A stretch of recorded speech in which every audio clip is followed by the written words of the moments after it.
I'm our safety CDT captain. I'm a sophomore at St. Thomas More High School. And the first thing I'd like to share with you guys is that I may be the captain of the safety CDT, but everyone on this team is a part of the safety crew. And that's because here at More Robotics we put safety above everything else because we want you guys to go out the door the same way you came in. So I like to think about safety in 3 different categories, and those categories are here at the shop, when we go to competition, and there's a component of outreach as well. Here at the shop, we have several different things in place to remain safe. So the first thing I'd like to talk about is something called PPE, which is personal protective equipment. How many of you guys have a pair of safety glasses? That's good, because when you're here at the shop, you'll need them all the time. If we're not wearing them, you should still at least have them because at any time we could need them.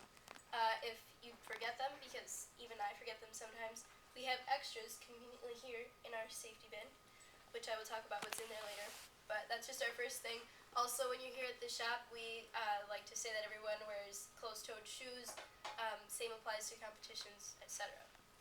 We also do other things, like we have, during build season, typically we have presentations about safety. So we talk about all kinds of different things. We talk about like fire safety. We teach everyone how to use our fire extinguisher, located over there. And also, this is our mini one that we bring to competition. Another thing is that here at the shop, if something would ever happen to you, like, I'm not saying like if you get a paper cut, but let's say you are working on the robot and you reach in and you cut your finger on a sharp edge, the first thing you should do is you should alert someone to go find Mr. Whitman, find me, because we have our injury log, and what that means is that when something happens to you, I mark it down. Obviously we fix it with our first aid kit, we'll give you whatever you need. But then we keep track of them so that we can go back and correct the problem. So obviously if you cut yourself on this sharp edge, then you would file it so that it doesn't happen again. So we like to keep track of that. Also, one more thing I forgot to add about that, about build season. When we do our presentations, we also have mini quizzes. So typically during build season we'll do one a week. You may know that we have 6 weeks of build season. So the 3rd week and the 6th week we'll give quizzes so that we make sure that everyone knows what we were talking about and is remembering them. It is pass-fail, so if you get a question wrong, then you have to come talk to me and we'll chat about safety, which is always a fun time. There's that. We also do like tool talks and training on our machines. If you don't know how to use a machine, you should not go near it unless a mentor is with you and they're teaching you.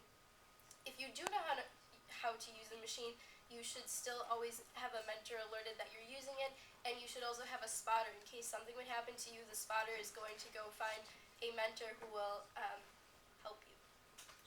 Second of all, our second category is at competition. So, believe it or not, there are actually awards for safety awarded at competition, but of course we're not safe because there are awards. The rewards are just a very nice bonus for doing what we would anyway.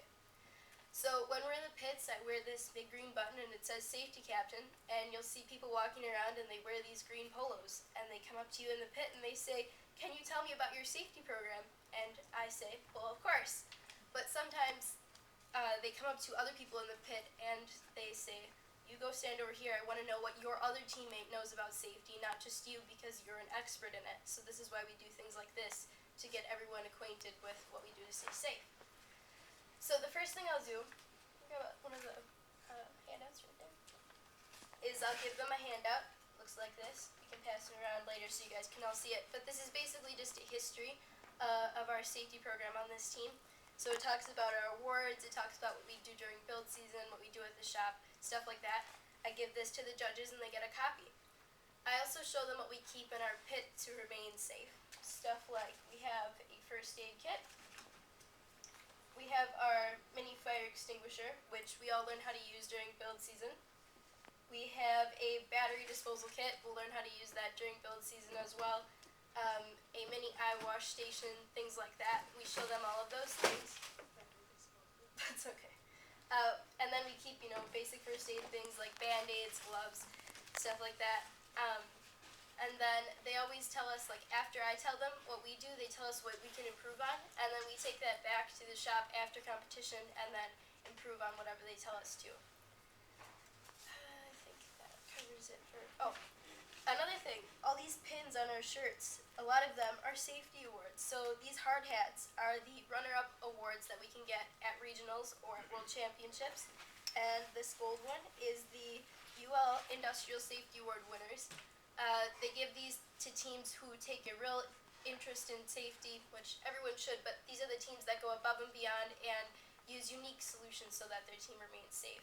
So last year we won the UL Safety Award, and we also won a hard hat award at the Milwaukee Regional and at World Championships, which is kind of a big deal because winning any award at World Championships is a big deal. And last but not least, we also have outreach. So I like to talk about our trauma kit, our lovely trauma kit, whenever we talk about outreach. You want to hold that up? So this project goes along with safety because it was brought to us by the Oak Creek Fire Department and one of our mentors, Mr. Rivas. Basically, a trauma kit is like a souped-up first aid kit. We started this project at the beginning of build season last year, and we got involved after the Oak Creek Fire Department, one of their battalion chief, Mr. Pulvermacher, told us their story, that after the Sikh temple shooting, they created these kits to stop heavy bleeding in the event of any kind of emergency, such as the Sikh temple shooting.